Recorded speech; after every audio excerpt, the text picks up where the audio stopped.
la tinción de Gram.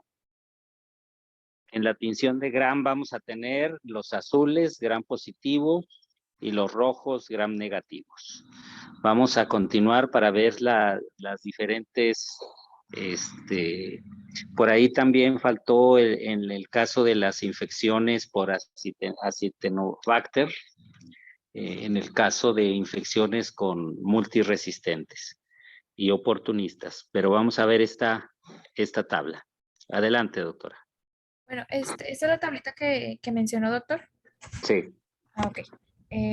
Bueno, vamos a, ya por último, lo de la microbiología de los agentes infecciosos, entre los patógenos más comunes en buena importancia para los pacientes quirúrgicos. En los cocos aerobios gram positivos tenemos lo que es el Staphylococcus aureus, Staphylococcus epidermidis, Streptococcus pyogenes, el Streptococcus pneumoniae, el Enterococo faecium y fecalis.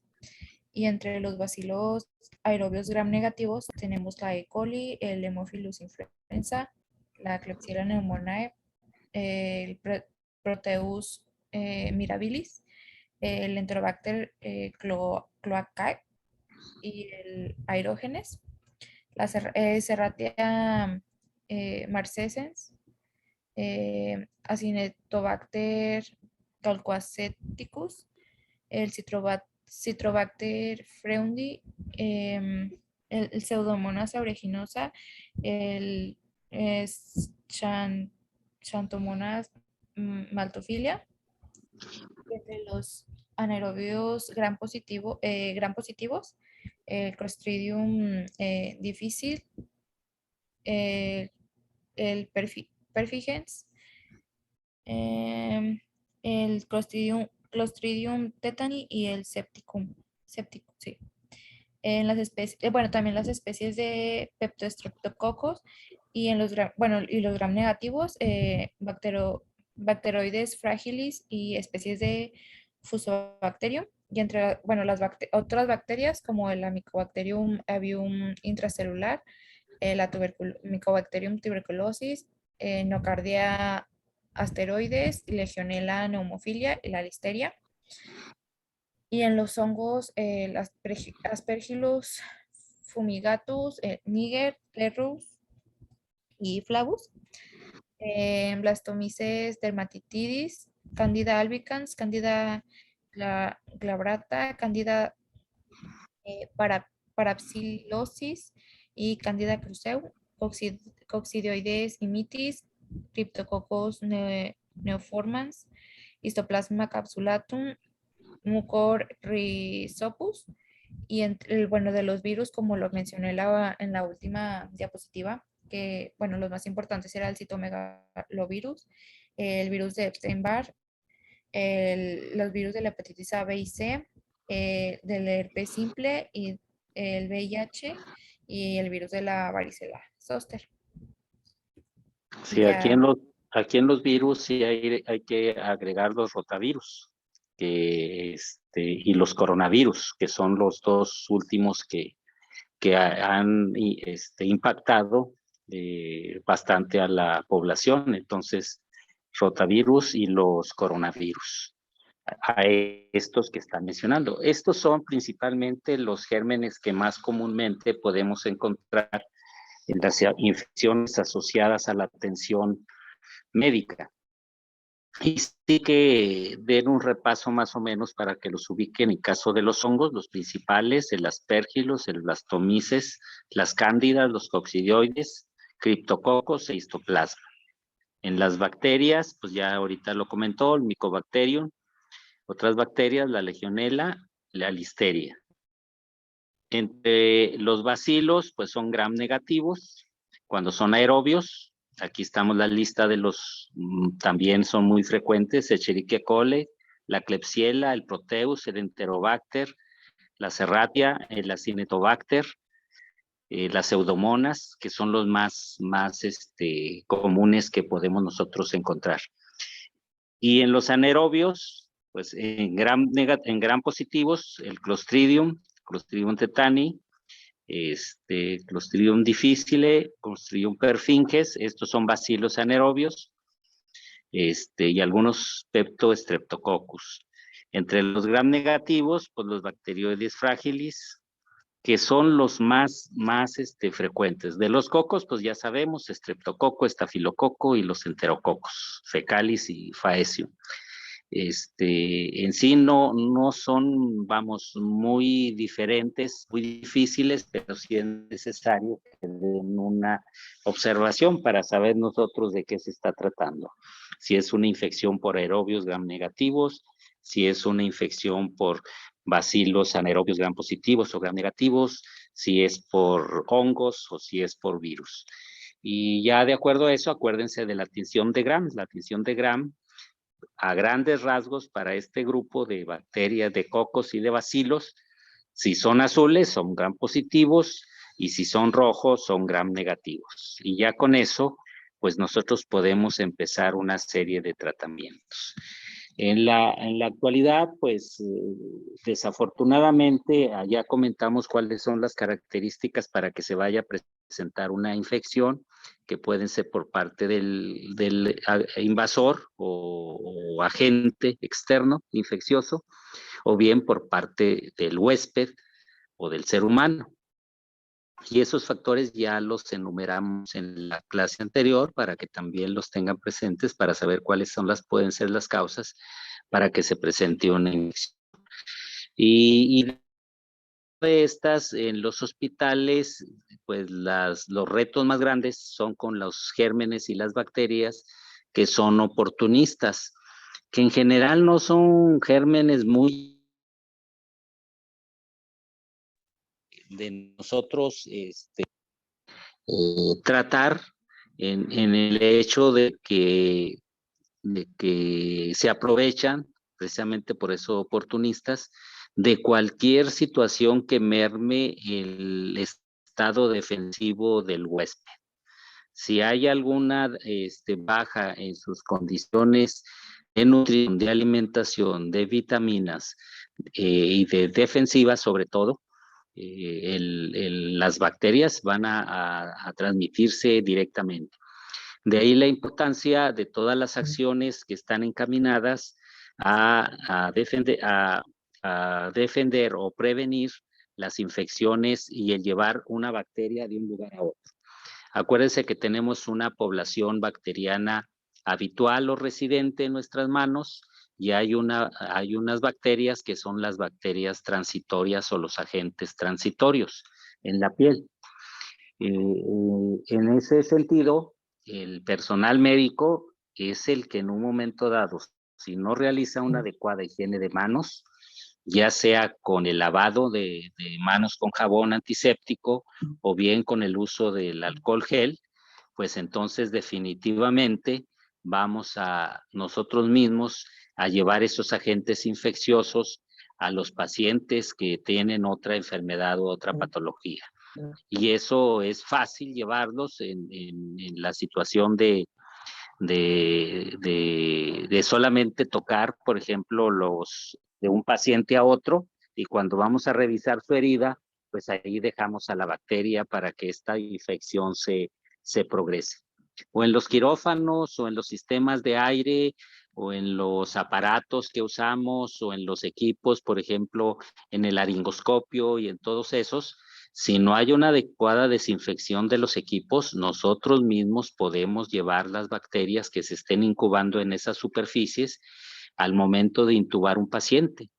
Acuérdense que esos elementos o esos instrumentos se catalogan de acuerdo a la clasificación de Spaulding, que son la esterilización de los equipos médicos, que son en nivel crítico, en nivel semicrítico y en nivel no crítico. En el nivel no crítico, pues son los estetoscopios, es el baumanómetro, que son externos al paciente, y aún así esos elementos hay que limpiarlos, necesitan una limpieza. Y esos también pueden llevar una infección cuando ponemos el baumanómetro a una persona y después se lo pasamos a otro. De todas maneras, tiene que haber cierta limpieza. Y en los demás elementos, como por ejemplo los endoscopios, los laparoscopios, los laringoscopios que mencionamos ahorita, esos elementos también tienen que ser desinfectados. Y también hay procedimientos que son más cortos, pero tienen que llevarse a cabo. Ya si es una instrumentación, si son tijeras, si son pinzas, si son Kellys, si son hemostáticas, y que los vamos a utilizar en cualquier situación de un paciente, estos elementos tienen que estar esterilizados dentro del grupo de los sistemas críticos. Y esos ya sabemos que la esterilización pues va a depender del tipo de instrumental y del equipo que tengamos para esterilizar, ya sea medios físicos, medios químicos, o plasma para poderlos limpiar y que no lleven la posibilidad de llevar ningún germen que vaya a infectar a un paciente. Entonces, de ahí los aspectos de la adecuada higiene, de la adecuada limpieza y de los elementos que se vayan a utilizar, pues que estén perfectamente esterilizados. Por ejemplo, todos los equipos, todos los punzocat, todas las jeringas, todo lo que se vaya a utilizar debe de estar esterilizado, debe de venir en su paquete, debe de conservar lo que se ha hablado de los sellos y las fechas de caducidad en orden para poderlos utilizar en un paciente. Muy bien. ¿Quién sigue, doctora?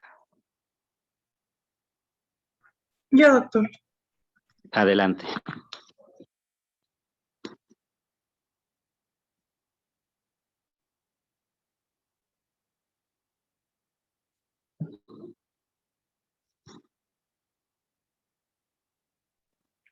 Doctor, tengo una pregunta sobre mi tema. Adelante, doctor. Me comentó que era cirugía control de daño, síndrome Exacto. compartimental y reanimación después de la lesión. Pero en Así las es. páginas que usted me dio del libro no vienen esos temas. ¿Los busco ahí mismo dentro del libro? Sí, dentro del mismo Schwartz. ¿El síndrome compartimental es abdominal? Sí, abdominal nada más. Porque también Ok, lo tenemos en cualquier extremidad, en brazo o en cualquier cavidad. ¿y quiere que Pero hable de todos esos o lo nada vemos. más del No, abdominal? nada más, háblanos de la abdominal. Sí. Ok, Muy bien, muy bien. doctor. Gracias. Ándale.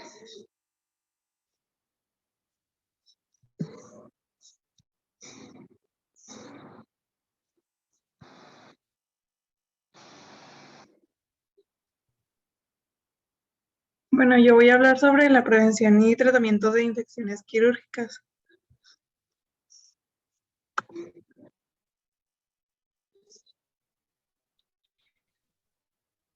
En principio generales, pues las maniobras para reducir la presencia de microbios exógenos y endógenos van a conformar la profilaxis y consisten en utilizar modalidades mecánicas, químicas y antimicrobianas o una combinación de ellas.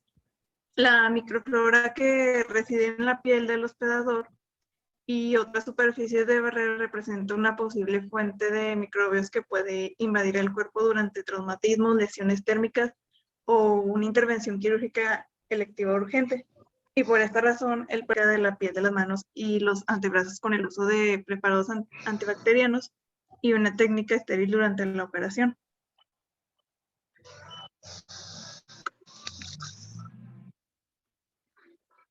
Y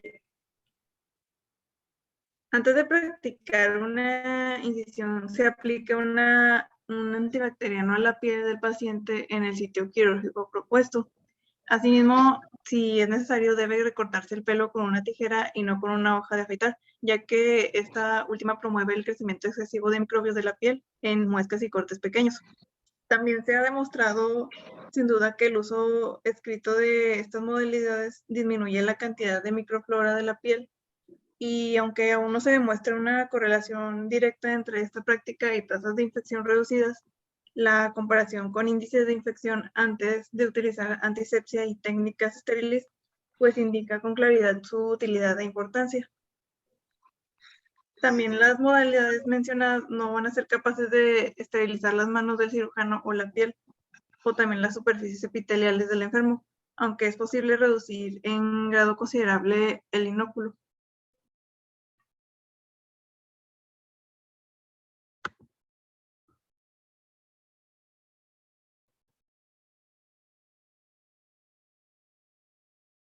Bueno, en su control de origen, pues el principal preceptor del tratamiento de una enfermedad infecciosa quirúrgica va a indicar drenar todo el material purulento, también desvibrar el tejido desvitalizado, infectado y los desechos, como también eliminar cuerpos extraños del sitio de infección o todo lo anterior, además de suprimir la causa subyacente de la infección.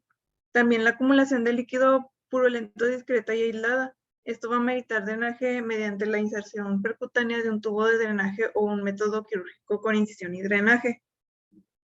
También una fuente constante de contaminación, como por ejemplo la perforación intestinal o la presencia de una infección agresiva que se disemina con rapidez, como una infección necrosante de tejido blando, van a requerir de manera invariable una intervención quirúrgica radical y oportuna para eliminar el material contaminado y el tejido infectado y eliminar la causa inicial de la infección.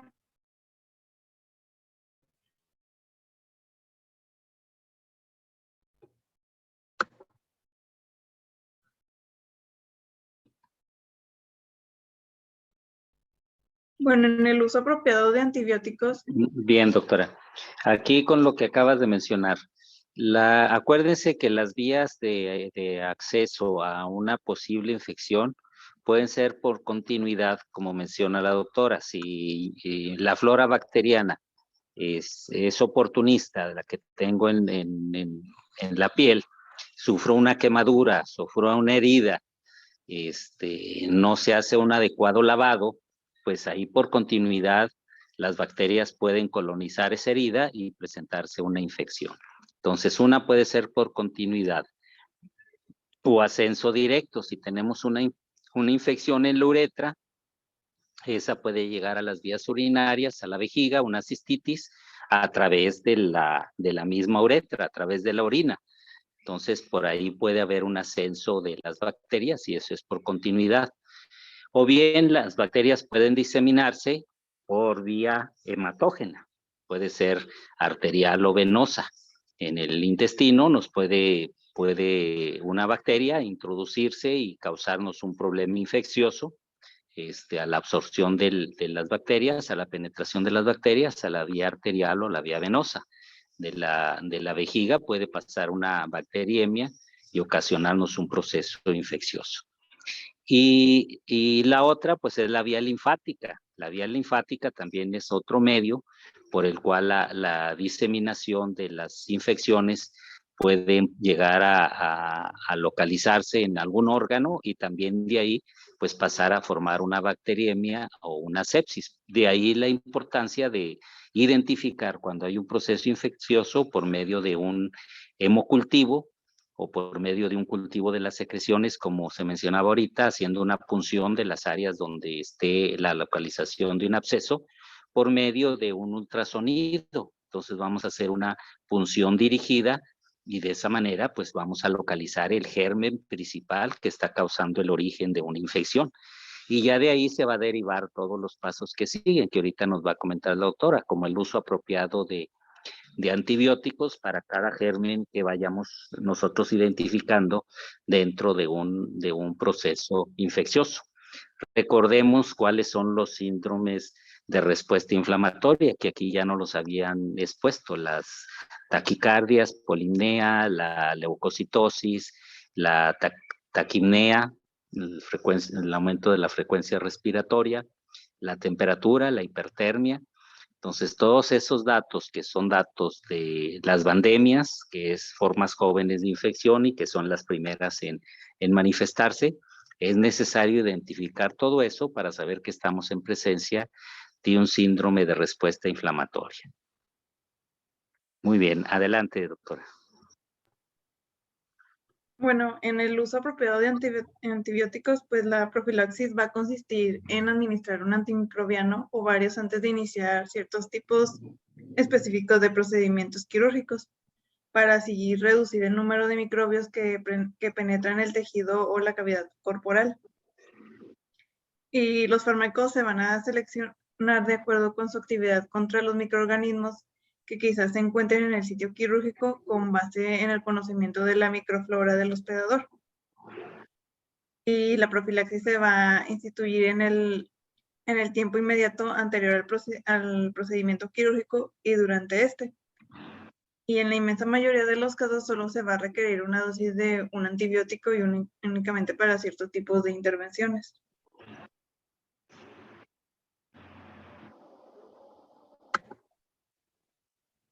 Y pues aquí se muestra un cuadro de la clasificación de los antibióticos, su mecanismo de acción y el espectro de actividad.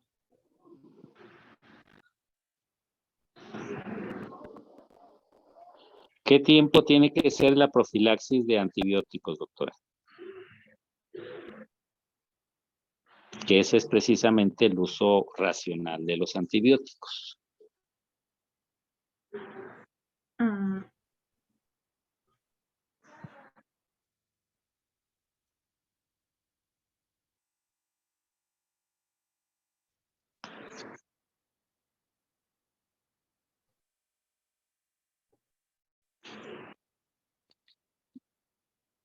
A lo que se mencionaba ahorita la doctora es, si yo voy a hacer una cirugía sobre corazón abierto, pues generalmente ahí los que tienen acceso pues van a ser los gérmenes que se pueden transmitir por vía hematógena.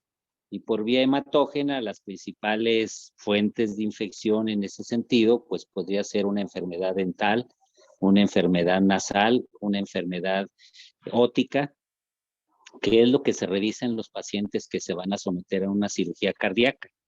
Y estos, pues obviamente, los principales son los cocos, que puede ser el estreptococo y el estafilococo. Y ya en base a esa ubicación, pues ya nosotros vamos a decidir sobre esta lista de antibióticos, que aquí faltan todavía más que nos comparta la doctora, ya sea una penicilina, una cefalosporina de primera o de segunda o de tercera generación, una quinolona, un medicamento de tipo de las tetraciclinas, del metronidazol, para anaerobios. Si vamos a hacer una operación sobre hígado o sobre intestino, pues ya cambian los gérmenes que se van a localizar ahí. Por eso la tabla que nos mostró ahorita primero de conocer los diferentes tipos de gérmenes, y ya después hay otra tabla también donde dice cuáles son los gérmenes y en qué órganos están, y de acuerdo a eso vamos nosotros a preparar el antibiótico que sabemos que son esos gérmenes que van a estar involucrados en el área donde se va a operar. Pero sí debemos de tomar en cuenta el antibiótico, y ya una vez que se tome el antibiótico, como comenta ahorita, no es para todas las cirugías. No todas las cirugías necesitan una profilaxis de antibióticos. Tiene que ser para determinado.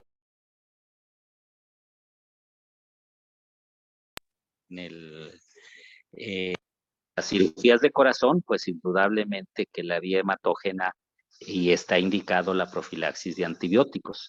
¿Contra qué lo vamos a dar? Contra cocos y generalmente gram positivos. Y el antibiótico de prevención no lo podemos dar mucho tiempo antes de la cirugía. Acuérdense que cada uno de los antibióticos tienen una vida media. La vida media es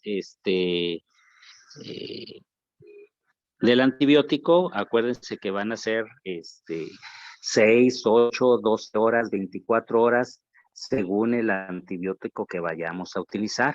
Entonces, si lo ponemos 2 días antes, pues no tiene caso, porque ya para el momento de la cirugía, ese antibiótico ya se eliminó por el organismo, ya sufrió su metabolismo. Y en todo caso, lo único que estamos haciendo, pues estamos destruyendo gérmenes en otras áreas, pero esos mismos van a volver a reproducirse después de que pase el efecto del antibiótico. Entonces, la profilaxis tiene que ser nada más 60 minutos antes de la cirugía.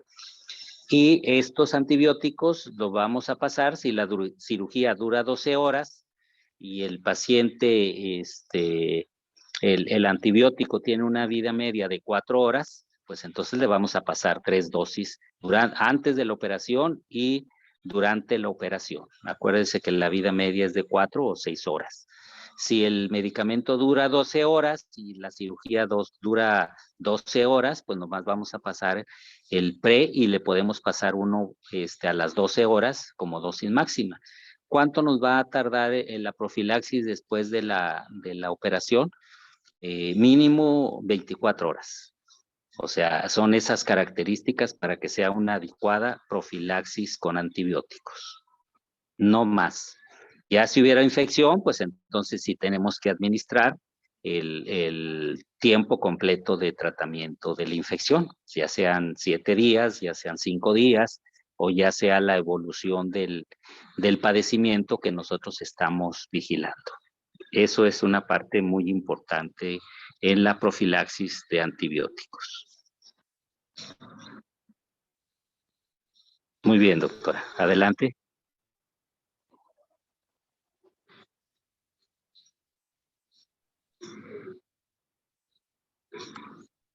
Bueno, aquí están los demás antibióticos.